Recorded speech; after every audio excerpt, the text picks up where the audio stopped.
खैर, अब बिहार वासियों का दुर्भाग्य देखिए, देश में कोरोना ने फिर से दस्तक दे दी है। कोरोना के 1000 से ज्यादा सक्रिय मामले उजागर हो चुके हैं और कुछ मौतें भी हुई हैं। और यही वो वक्त है जब देशवासियों को सबसे ज्यादा सतर्कता की जरूरत है। लेकिन बिहार का चुनाव फिर से जोर पकड़ चुका है और मोदी जी फिर से बिहार में रैली करना शुरू कर चुके हैं। देश में कोरोना आ चुका है और बिहार में मोदी जी आ चुके हैं। नेहा सिंह राठौर ने पीएम मोदी पर तंज कसा है, क्या कुछ कहा है, इस वीडियो में हम इसी पर करेंगे बात। नमस्कार, 4PM पर आप सभी का स्वागत है।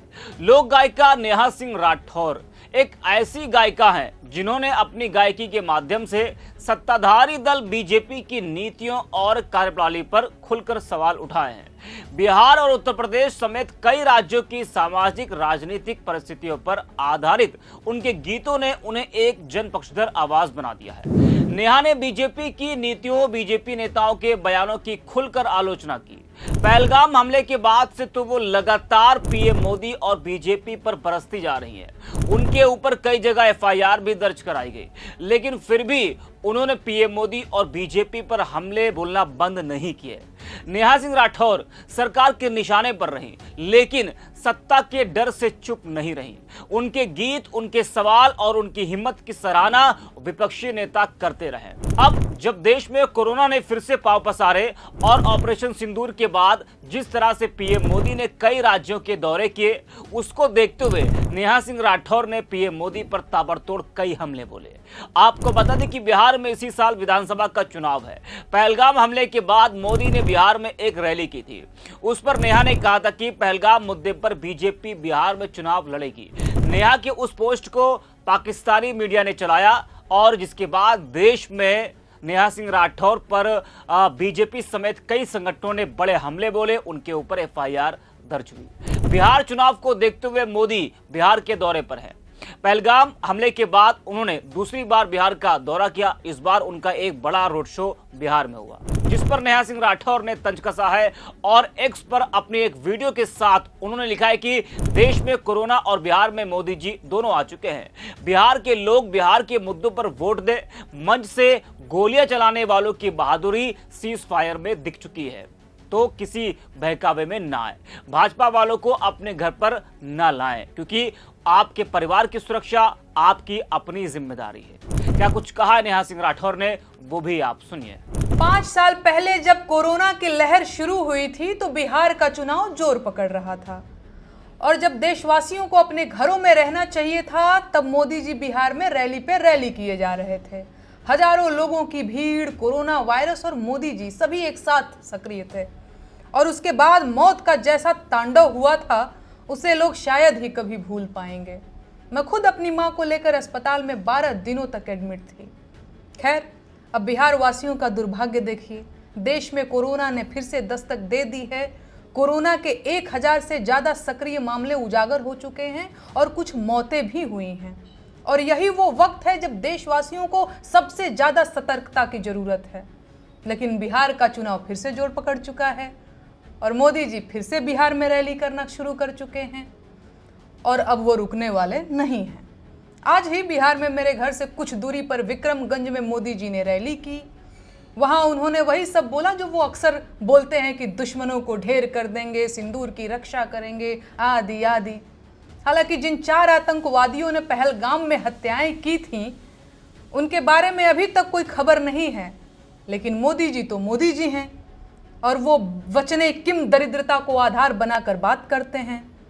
तो आज उन्होंने मंच से बिहार के लिए लगभग 50,000 करोड़ की योजनाओं के वादे किए और बिहार की जनता ने भी मुस्कुराकर उनका स्वागत किया। पर मोदी जी शायद ये नहीं जानते हैं कि अगर बिहार के लोग आपकी बड़ी बड़ी बातों के जवाब में सिर्फ मुस्कुरा रहे हैं, तो इसका मतलब ये है कि वो आपके बारे में आपके अनुमान से ज्यादा जान चुके हैं और अब आपको चुप हो जाना चाहिए। लेकिन जो चुप हो जाए वो कैसा मोदी जी?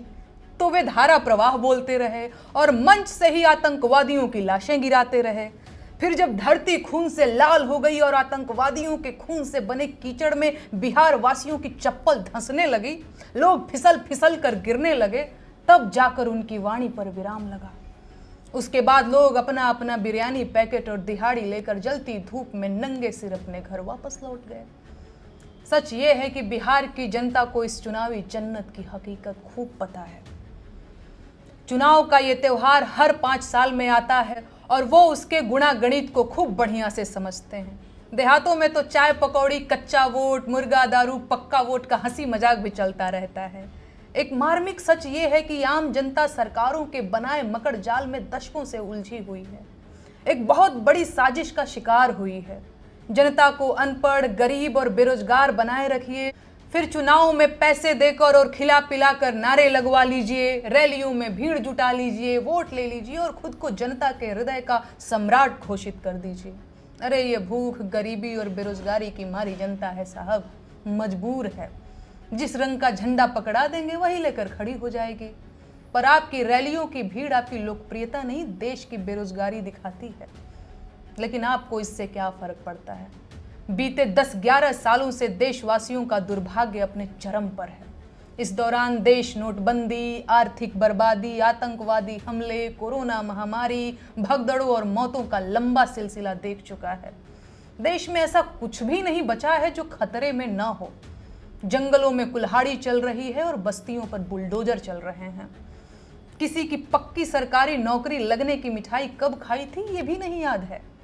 पेंशन से लेकर फौज की भर्ती, सेना की जमीनों तक सब खतरे में है। मुसलमान खतरे में है ये बात अखबारों से मालूम होती है और हिंदू खतरे में है ये बात भाजपा बताती है। तो कुल मिलाकर ये देश खतरे में पड़ चुका है। ऐसे में अगर कुछ खतरे में नहीं है तो वो है भाजपा नेताओं की स्वच्छंदता और देश के तमाम शहरों में नए बने भाजपा के बहुमंजिला कार्यालय। बिहार के लोगों से मेरा हाथ जोड़कर निवेदन है कि बिहार के चुनाव में बिहार के मुद्दों पर वोट दें। मंच से गोलियां चलाने वालों की बहादुरी सीज फायर में दिख चुकी है, तो किसी भी बहकावे में ना आए। सिंदूर अपने पति के हाथ का ही लगाएं, भाजपा वालों को अपने घर न लाएं और उन्हें बाहर से ही विदा करें, क्योंकि आपके परिवार की सुरक्षा आपकी अपनी जिम्मेदारी है। तो सुना आपने किस तरह से नेहा सिंह राठौर ने पीएम मोदी पर तंज कसा है, बीजेपी पर हमला बोला है। आपको बता दें कि यह कोई पहली बार नहीं है जब नेहा ने पीएम मोदी या बीजेपी पर हमला बोला हो। वो अपने गीत और अपने बयान से बीजेपी और मोदी पर हमला बोलते आई हैं। वही नेहा ने पीएम मोदी के एक और बयान पर तंज कसा है। बिहार की रैली में मोदी ने कहा था कि मैंने कहा था कि उन्हें मिट्टी में मिला दूंगा, वचन पूरा करके ही बिहार आया हूं। इस पर नेहा ने लिखा है कि आपने जिसे मिट्टी में मिलाया है उसे भारत की विदेश नीति कहते हैं। सर, मैंने तो पहले ही बता दिया था कि सारा तमाशा बिहार चुनाव के लिए है, तब तो मेरे ऊपर एफआईआर करवा दिए। अब खुद देख लीजिए, पहलगाम के चारों आतंकवादी अभी तक नहीं मिले, लेकिन बोल रहे हैं कि मिट्टी में मिला दिया है।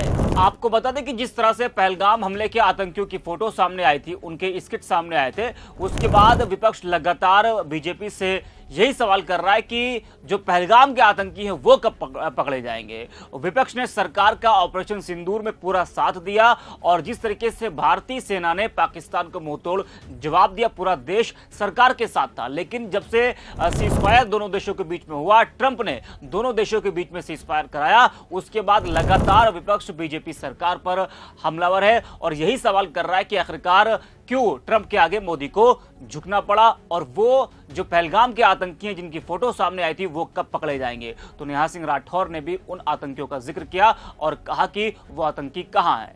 आपको बता दें कि बिहार में विधानसभा चुनाव को देखते हुए लगातार पीएम मोदी बिहार के दौरे पर हैं। 2 बार वो बिहार अब तक आ चुके हैं, जिससे विपक्ष बीजेपी पर लगातार हमलावर है। विपक्ष का कहना है कि मोदी पहलगाम और ऑपरेशन सिंदूर को मुद्दा बनाकर बिहार के लोगों का वोट लेना चाहते हैं, लेकिन बीजेपी को बिहार के मुद्दों से मतलब नहीं है।